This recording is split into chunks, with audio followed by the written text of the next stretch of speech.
My name is Oliver. I'm 28, and for most of my life, I've been the invisible one in my family. You know, the one people forget to text. The one left out of group photos. The one they remember when they need a ride or a favor, but never when it actually matters. I grew up with a mom who always had a sharp tongue and a selective memory. Somehow, she remembered every mistake I made, but forgot every award every time I helped her. Every birthday card I saved up for. I have a sister, Ava, who learned early on that playing perfect got her everything. She smiled, curtsied, got good grades, and got treated like royalty. I was the opposite, quiet, skeptical, too blunt for my own good. That didn't sit well with our family culture, where smiles were currency and truth was a nuisance. For years, I tried to earn my place. I brought pies to dinners I wasn't invited to, gifts to birthdays where no one noticed me arriving, and compliments to relatives who never said my name correctly. I played along at first, thinking if I just tried hard enough, they'd eventually see me, but by the time I hit 25, the veil had lifted. I realized my efforts didn't change a thing. My place at the table was never going to be permanent. Still, there's a certain kind of ache that doesn't fully go away, no matter how logically you understand it. So, when Thanksgiving rolled around last year, I debated whether to go. My cousin Maya was the only person in that entire web of relatives who genuinely treated me like a human being. She was younger by 2 years, but more emotionally mature than half the adults in the room. We'd grown closer over the years. Occasional late-night calls, honest check-ins, so. When she texted me the day before Thanksgiving saying, "You better show up. You know, I saved you a spot," I caved. I figured maybe, if only for her, it was worth showing up again. I drove the 40 minutes out to my uncle's house, where Thanksgiving was always hosted. Classic suburbia, manicured lawn, tacky inflatable turkey. In the front yard, and that unmistakable scent of butter, spices, and tension wafting out the open windows. I parked in my usual spot, 3 houses down because my uncle's driveway was always full when I came late.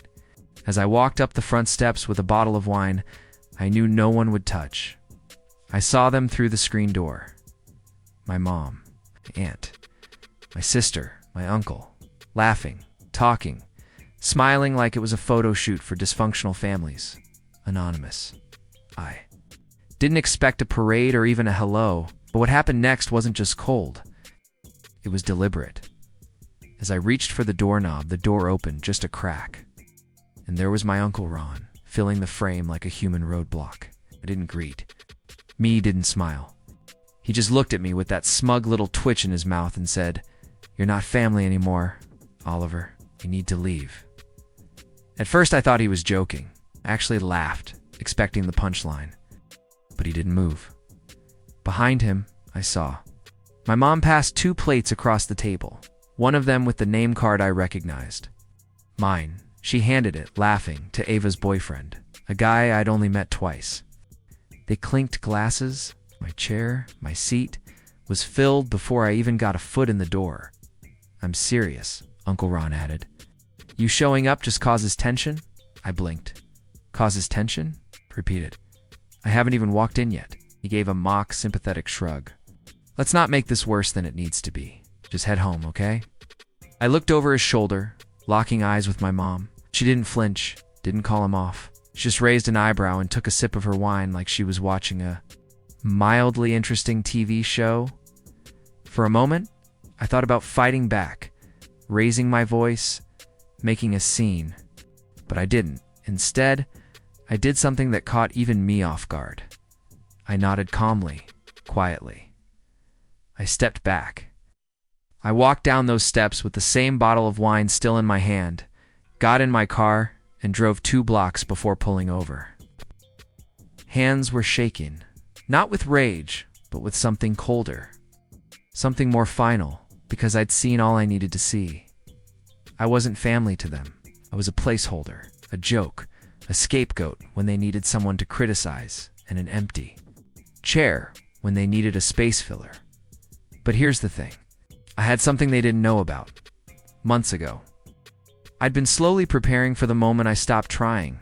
Something Maya and I'd talked about more than once, over whispered calls, and shared stories of being left out, overlooked, dismissed. She wasn't as loud about it, but she saw it.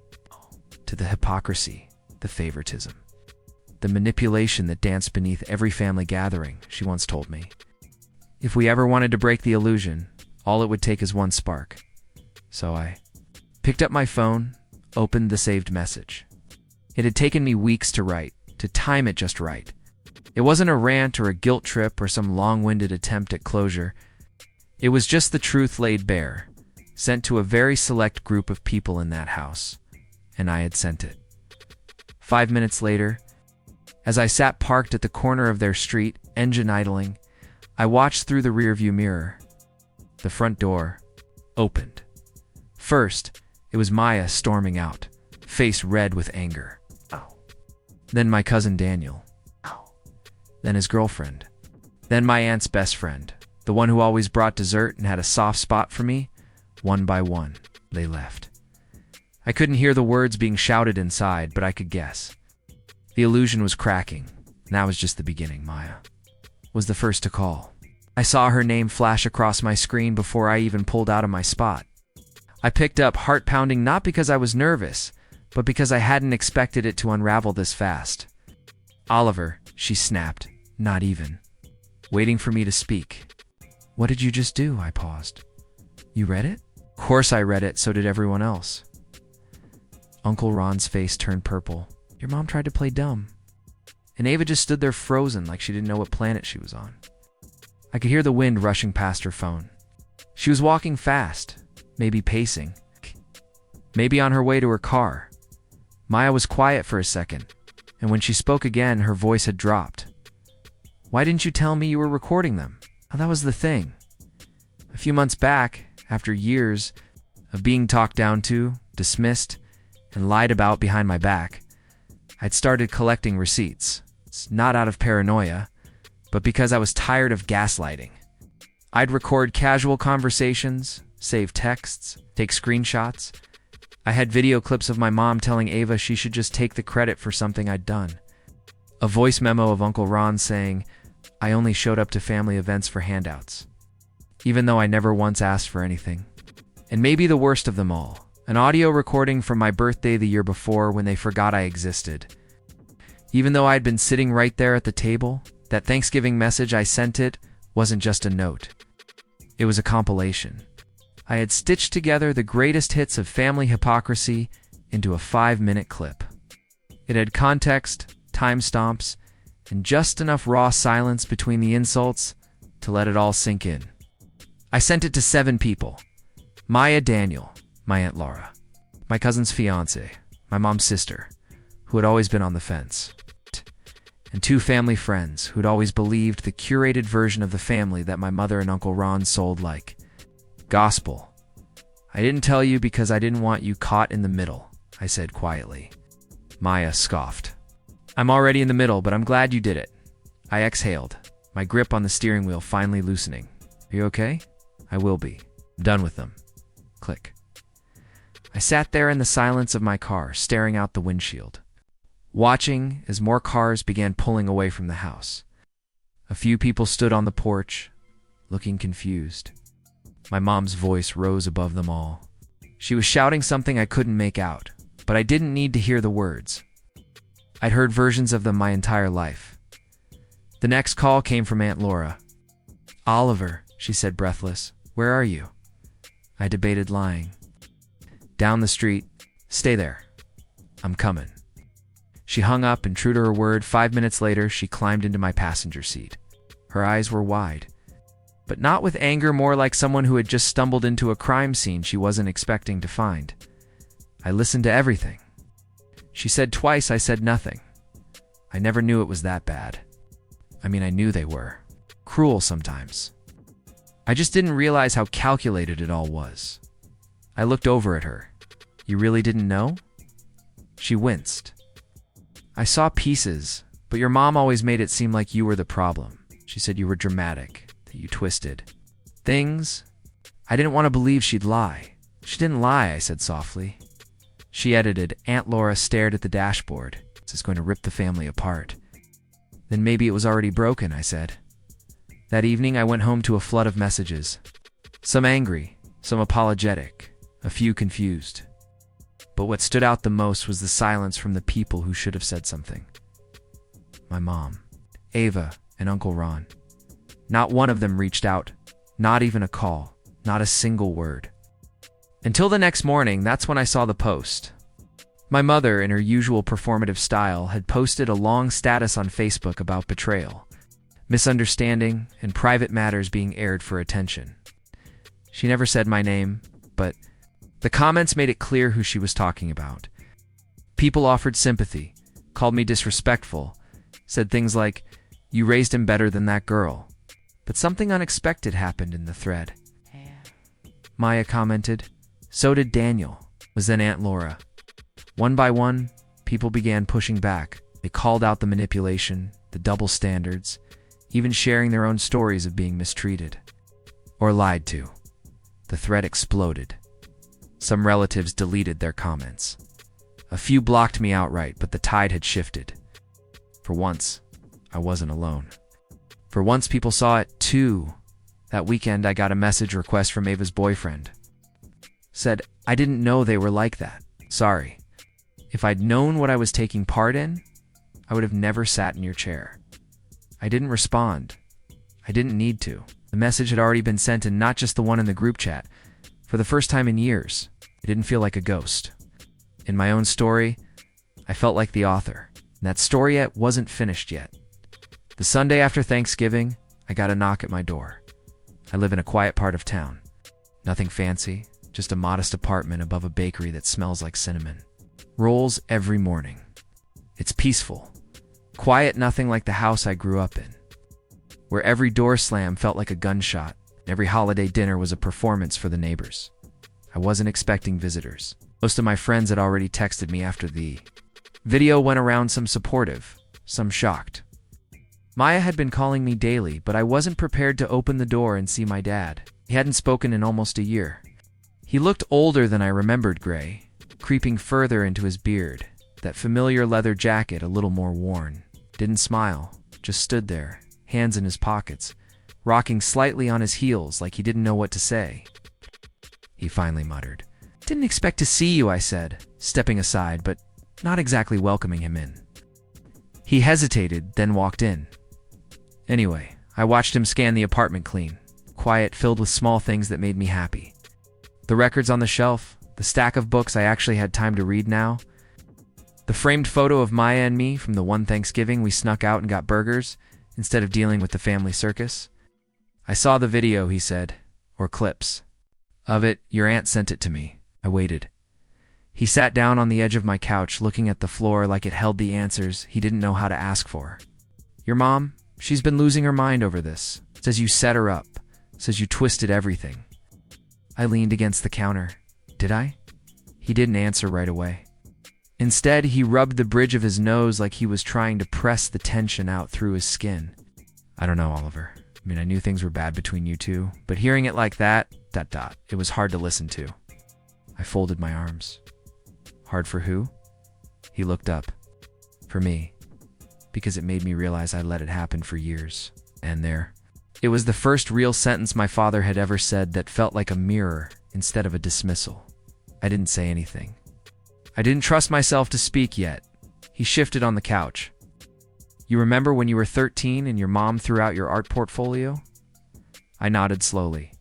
That day had stayed with me, months of work tossed into the trash because I'd got an ab. In science? Yeah. "She told me you'd drawn something disrespectful." I drew a cartoon of her yelling at me. That was it. He let out a dry laugh. I believed her. Never even asked to see it. "That was the pattern," I said. And I was surprised at how steady my voice was. She'd say something. You'd nod. Ava would play along. I'd be left trying to figure out if I was crazy or just not worth the truth. He looked like he wanted to argue, but he didn't. Instead, he sat there nodding slightly, letting the silence stretch. "Can't fix what happened," he said eventually. "But I wanted you to know. Now, I wish I'd said something sooner. I wish I'd stepped in." I believed he meant it. I really did. But part of me also knew that his regret didn't undo years of complicity. He hadn't been cruel, but he'd been silent. Sometimes silence is just a different kind of wound. I appreciate you saying that, I said, but I don't know what you want from me, he exhaled. I don't know either. I guess I wanted to see how you're doing. I'm doing better, I said truthfully. Now that I'm out of it, now that I've stopped pretending they'll change. He nodded again. They're planning damage control. Of course they are. I think if they just wait it out, people will move on. I raised an eyebrow. And will they? He looked tired. Some already have. Some are scared to pick sides. But they're furious, especially with what you said about the money. Oh, that part. See, what I hadn't mentioned to anyone outside that original message was the money trail. I had been giving quiet financial support to several family members for years. Rent, car repairs, even a small loan to Ava once. Hey. When she said her boyfriend was abusive and she needed to leave. I never asked for it back. Never told anyone. I did it because I thought maybe, just maybe, it would earn me a place in the family again. That stopped 3 months ago. I didn't make a scene about it. I just started redirecting my help toward Maya, toward friends, toward people who actually treated me like a person. The video I sent out included a note at the end. This is why I stopped paying for your lives. Apparently, that stung more than the audio clips. They're saying you're punishing them, my dad said. They punish themselves, I replied. I just stopped rewarding it. He didn't argue. After a while, he stood. I should go. I just wanted you to know you were right about all of it. He started toward the door, then paused. If there's ever a way back for us, I hope you'll let me take it. And then he left. I didn't cry. I didn't rage. I just stood there in the quiet, wondering how long it would take for the next wave to hit, because I knew the family wasn't done yet. My mom didn't let go of power that easily. Ava never handled humiliation well, and Thanksgiving might have been the spark, but Christmas was around the corner. And if they thought they could pretend nothing had changed, they were about to be reminded. I hadn't even started yet. By the time December rolled around, the silence was deafening. The group chat for family Christmas plans that usually lit up with potluck assignments and recycled memes from our Aunt Margie was unusually quiet. The last message in there was Ma's. Let me know when you all are ready to take some accountability. No one responded.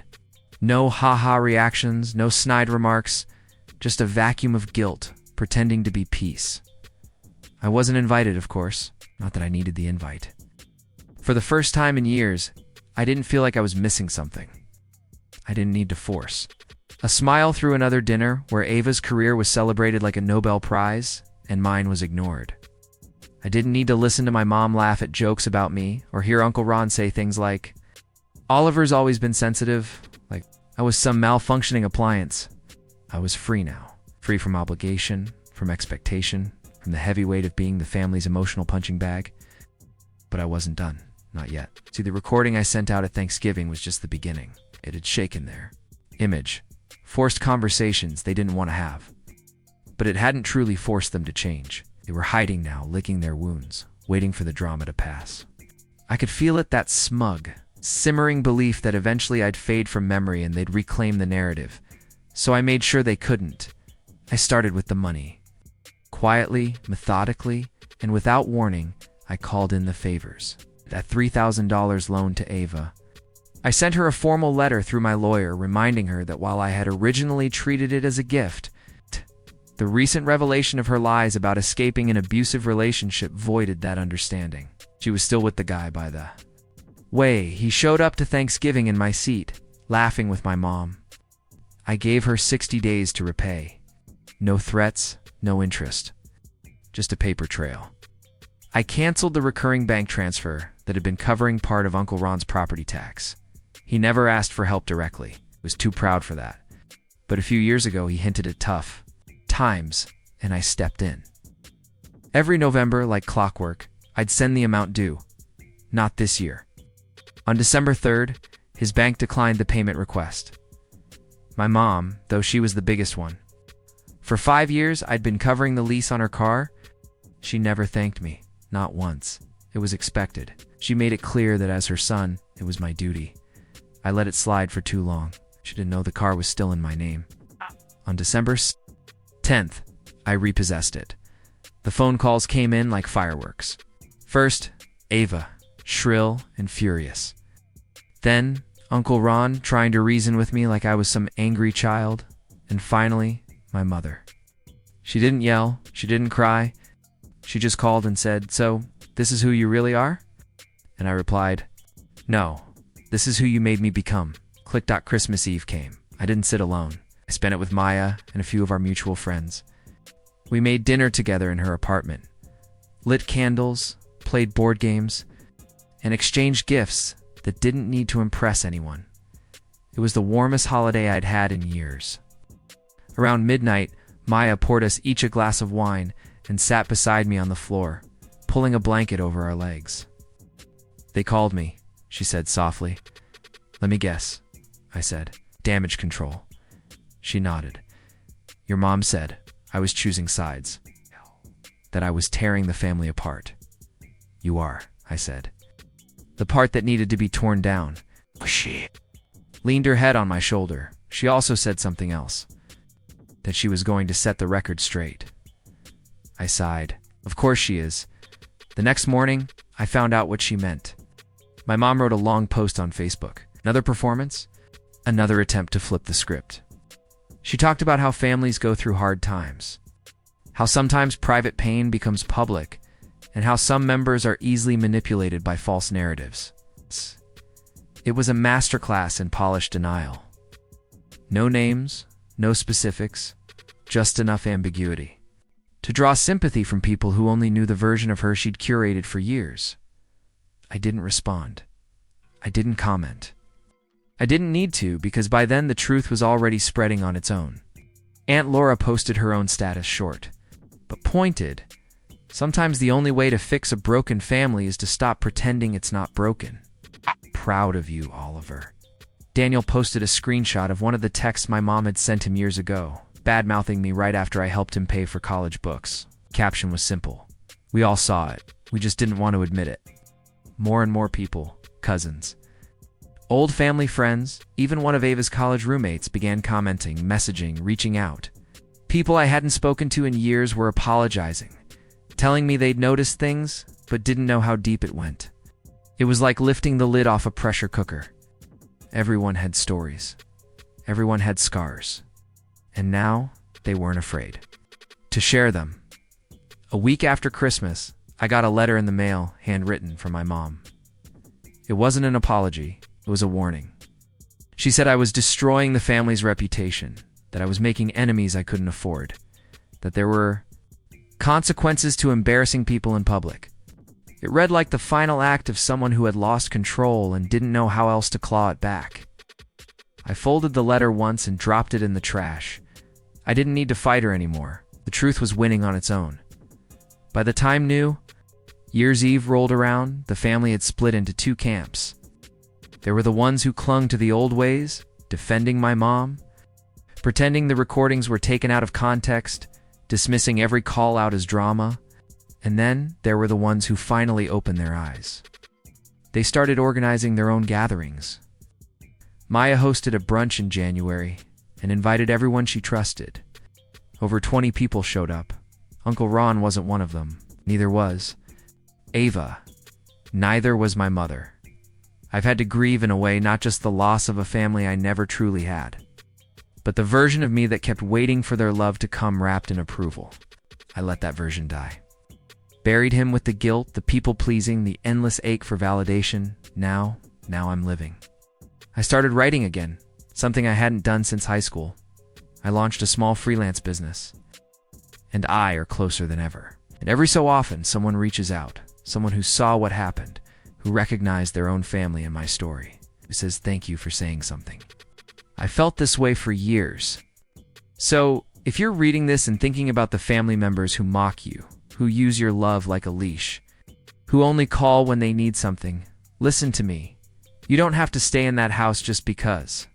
Your name is on the mailbox. You don't owe anyone your silence to keep the peace they never gave you. Sometimes the bravest thing you can do is stand at the front door they slammed in your face. Turn around and never look back. I didn't lose. A family, I shed one.